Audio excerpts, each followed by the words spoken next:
This is the silver chart on a weekly basis, and sometimes I know these technicals are very difficult to figure out because too many different ways you can interpret things, and not every sign is out there that is correct.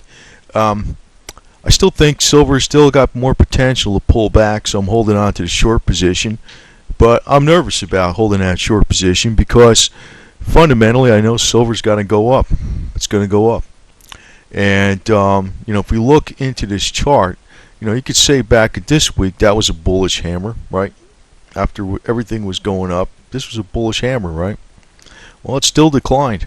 This week could be considered, that can almost be considered a bullish hammer on a weekly basis. But I think I'm getting out of this short position pretty soon. Depends on if it gets down to 30-something range. I'm just going to get out of it. I don't like it, to tell you the truth.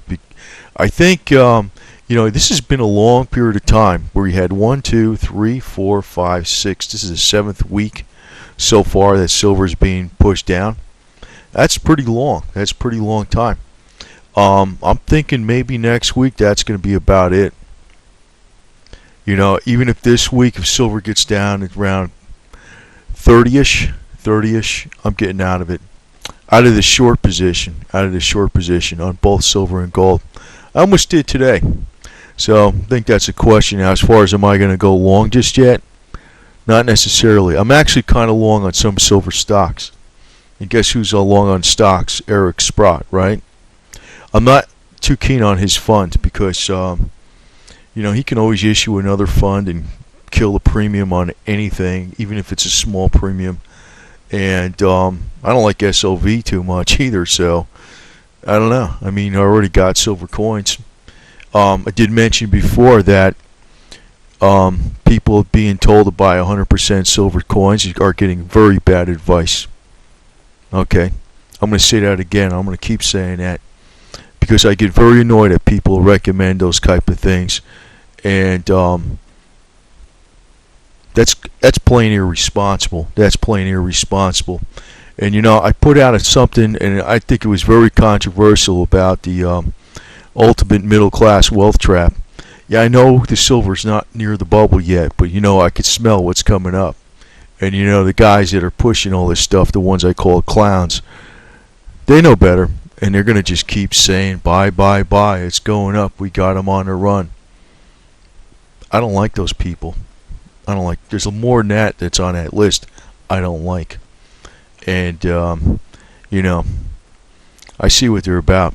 So I see something else. They're placcating. They're pacifying the worries of the middle class. They're playing them, but they don't know anything particular.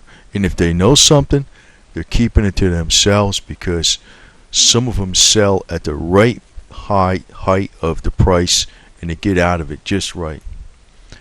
So, people don't like hearing the truth. I know that. Some people don't like to hear that David Icke is a nut. So what can I say? What can I say? That's what's wrong with everything. They like to hear BS. I don't know what the hell what to say.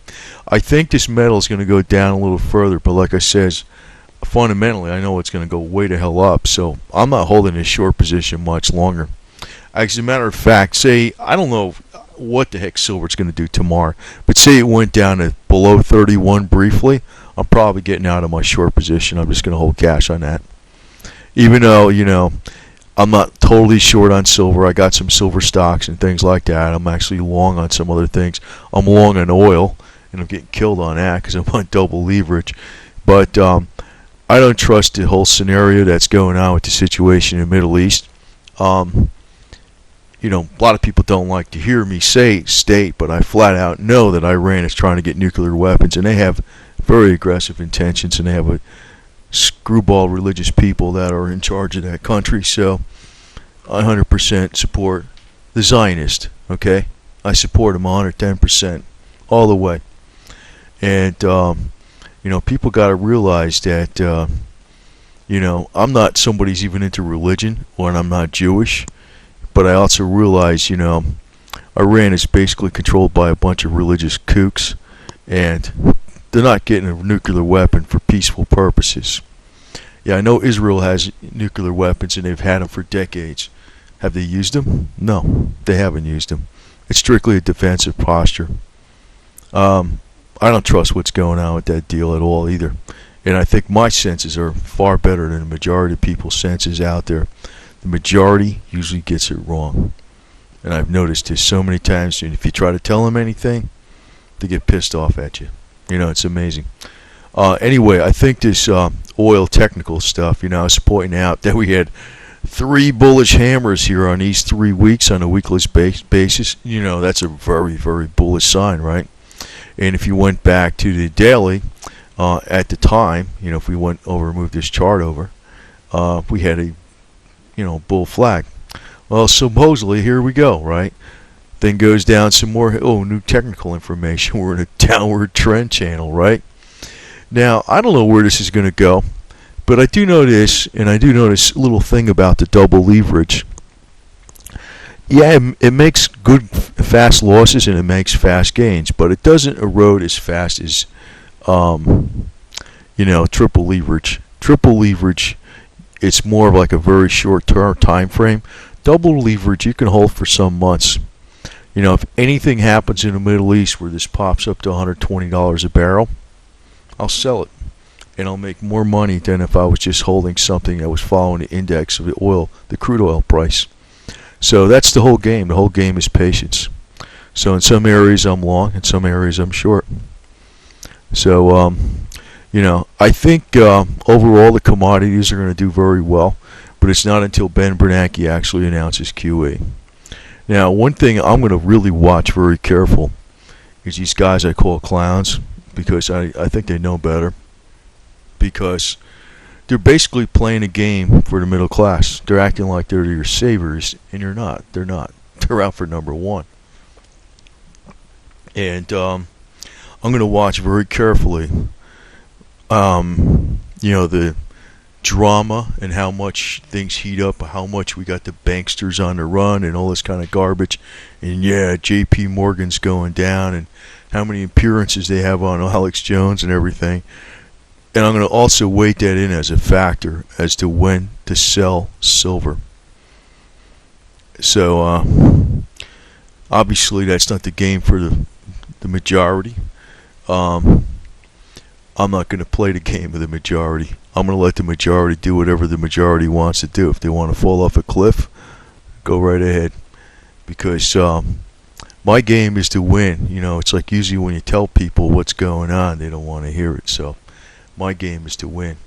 Long in this oil, I think at one point in time, it's going to have a serious gain. I'll sell it at that particular point. As far as silver, you know, I'm too bullish on this metal, but I almost sold off out of the short position today. If this thing goes down even 30-ish, I'm getting nervous about this garbage. I'm going to get the hell out of it, out of the short position. I'm going to hold cash. I may buy more palladium than silver. I may look around for oil stocks, things like that, versus going into PSOV, because I don't like that guy, to tell you the truth. That guy is really pissing me off, to tell you the truth, Eric Sprott. And, you know, the more somebody tells me somebody's like out for the people, the less I believe it. Especially if they got religion on their side. Those are the ones I definitely do not trust at all. I find they're the biggest snake oil salespeople going. The ones wrapped up in religion and piousness and all this kind of garbage. But I want to keep presenting some other videos on this thing, YouTube. But as far as more practical information, for one, the hemp, industrial hemp, is far more important than silver. I don't know how the hell to get this going in this country, but I'd like to see everybody in this country growing that stuff. And I'm not talking about being a stoner. I'm talking about a useful product that is actually a cash product that could be used for practically every aspect there is in every type of industry, whether it's the agricultural industry for food, healing, plastics, fuels, and you know, lubricants. It's like there's a million things hemp can be used for, far more than silver. and it's something that everybody can produce. I think that actually is the solution for the people versus, you know, maybe getting caught in a trap with this silver. I'm going to say this again. I think the middle class is definitely going to get caught up in a wealth trap with this stuff, because I smell something really rotten with this gold and silver and this alternative media. And the other thing is, our money that comes out in the future is going to be based upon, if anything, a basket of not currencies, of commodities, and it's going to be very much weighted to the energy sector versus silver. It's going to go very much to the energy sector. Nobody wants to hear this, but I'm telling you the flat out truth. That is the way the game's going to play. But things that actually help people overall are not snake oil. It's actual real solutions. So some of the things I want to put on here every once in a while is going to be regarding health and the way people look. And actually, these things actually work and are dirt cheap. I don't care how many initials people have after their name. I researched these secrets for many years, and really what you'll turn back to is the ancients. The ancients knew what the hell they were talking about. Yeah, we could say the same thing about silver, but you know what? There's one thing different about today and the ancients. The big thing that changed the world was energy. So our money is not going to be based upon silver. It's going to be based more upon energy, at least in the near-term future. And maybe someday it might be based upon hemp. Who knows? You know? But beware these snake oil people. You know, I'm realizing how bad they are. They're a lot worse than I thought.